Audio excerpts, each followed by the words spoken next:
Allez, une fois n'est pas coutume, nous allons aussi traverser l'Atlantique pour notre petite escapade du week-end, direction l'une des plus anciennes villes des États-Unis, ville connue pour son célèbre procès de sorcière au XVIIe siècle.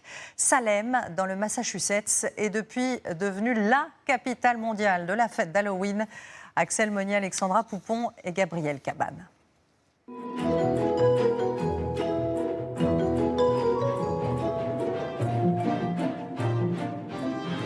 On nous avait prévenu.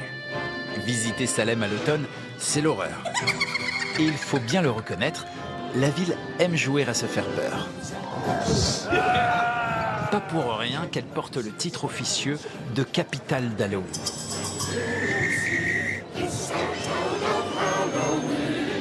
Tout le monde est déguisé, il y a une bonne ambiance. Tout à coup, J'ai un mandat d'arrêt pour Bridget Bishop. dans la rue principale, des cris, Mais vous savez que je ne suis pas une sorcière. un attroupement. En réalité, le début d'une pièce de théâtre consacrée aux célèbres sorcières de Salem. Fin du XVIIe siècle, une centaine de personnes furent arrêtées puis jugées pour sorcellerie dans la région. Très majoritairement des femmes. 20 furent exécutées. Une chasse aux sorcières qui inspira des dizaines de films, de livres, et donc notre pièce de théâtre. La femme que je joue a été accusée à tort d'être une sorcière. Et des centaines d'années plus tard, elle a été innocentée. Comme les autres d'ailleurs. En hommage, dans les rues de Salem, les sorcières sont omniprésentes. Donc faut absolument que je me déguise ? Oui, un peu de papier toilette et vous êtes une momie. Ou sinon un sorcier. Bon ben Alexandra, tu sais ce qu'il nous reste à faire, on va partir à la chasse en costume. Allez, on y va. Bah voilà, t'es très beau. T'as trouvé ? Bah pas mal. Bon, parce qu'il fait un peu chaud et que ce n'est pas très pratique, on oublie le déguisement. Salem, jolie ville de Nouvelle-Angleterre, l'une des plus anciennes du pays. 40 000 habitants à l'année et près d'1,5 million de visiteurs rien qu'en octobre, chaque année. Tellement de monde que même pour entrer dans les magasins, il faut faire la queue. C'est long, hein ? Mais ce cabinet de curiosité mérite le coup d'œil.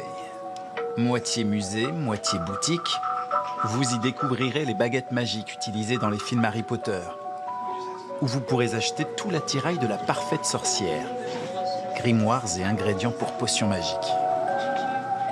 C'est très sympa. J'adore l'atmosphère, tous les produits. On ressent une bonne énergie. Et pour en savoir un peu plus sur Salem, le patron historien nous entraîne à travers son passage secret. Allez, venez. Dans sa salle au trésor. Entre la guerre de sécession et la Première Guerre mondiale, les Américains étaient fascinés par tout ce qui était spiritisme, voyance.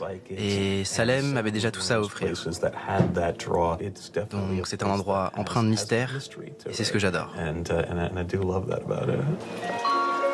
Après cette longue journée d'épouvante éprouvante, il est temps d'aller se reposer.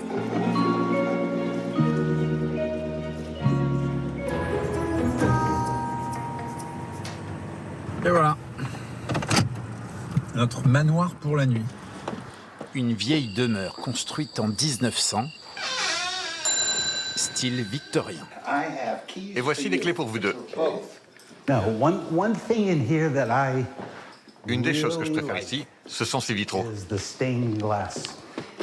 Mais vu l'environnement local, on préfère s'assurer que nos chambres ne sont pas déjà occupées. Dites-moi, est-ce que cette maison est hantée ? Oui, mais seulement avec des esprits bienveillants. Des gens m'ont déjà dit qu'ils avaient entendu des choses bouger la nuit. Je ne sais pas quelle crédibilité accorder à ça, mais il y a des choses qui se passent. Bon bah donc Alexandra, si j'entends des bruits cette nuit, je te réveille, d'accord ? Non, tu me laisses dormir. Bah sympa. Bonne nuit. Bonne nuit.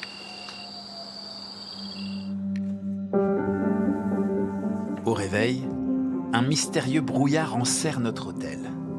Heureusement, il se dissipe rapidement au moment d'aller suivre notre visite insolite.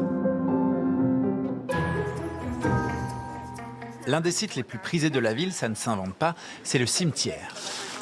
Il faut dire que, paré de ses couleurs d'automne et sous un joli ciel bleu, l'endroit a son charme. Et des tombes vieilles de 400 ans. Et vous visitez souvent des cimetières? Pas vraiment, non. Mais cette période de l'année aiguise forcément notre intérêt. Direction le Landing, un restaurant que tout le monde nous a recommandé. Et avant même de nous mettre à table, c'est la vue qui nous régale. Sur l'océan, tout à côté des bateaux de pêcheurs, le poisson, de la mer, directement à la cuisine. C'est du flétan. J'adore travailler avec ces produits locaux. Aujourd'hui, le chef Restrepo nous concocte 2 plats. Sa recette phare d'abord, On va paner le flétan et l'accompagner d'une purée de panais. puis la spécialité de la région, un sandwich au homard et son pain brioché, le célèbre lobster roll. Ils sont à quelle table? La 54. Le croustillant de flétan et le sandwich au homard chaud. Bah alors ça te semble comment, Alexandra? Très bon, en plus on a vu qu'ils étaient généreux en beurre. Ça c'est sûr, mais surtout les produits viennent directement de là. Et ça c'est très intéressant, on va goûter ça tout de suite. Bon appétit. C'est excellent. Il n'y a pas trop de mayonnaise. Et le homard est cuit à la perfection. T'es pas d'accord? Oui, remarquable. Et votre poisson, il est comment? Délicieux. Tout cela nous a surtout donné l'envie de prendre le large. Embarquement à bord du Caen et Scie, un bateau de près d'1 siècle, pour un petit tour dans la rade de Salem. À bord, les passagers sont mis à contribution. On applaudit Daniel et Rocky. Tout le monde doit donner un petit coup de main. Ou un petit coup de barre. Tourne dans cette direction, Ok. aussi vite que possible. Et c'est pas sorcier. C'est assez rapide là? Fast enough. Presque. C'est dur. Bon ça va Alexandra, j'ai bien conduit ou pas? Ça va. J'ai eu un peu peur de tomber, mais ça va. Merci. Le temps est merveilleux et cette rade, c'est un endroit incroyable pour naviguer, rempli d'histoire et avec quelques pièges de navigation. En cette belle fin de journée d'octobre, une vingtaine de degrés et un coucher de soleil étincelant. C'est magnifique ici. Et toute la zone est vraiment phénoménale. C'est sûr, la belle Salem nous a ensorcelés. Talk about a total change of pace.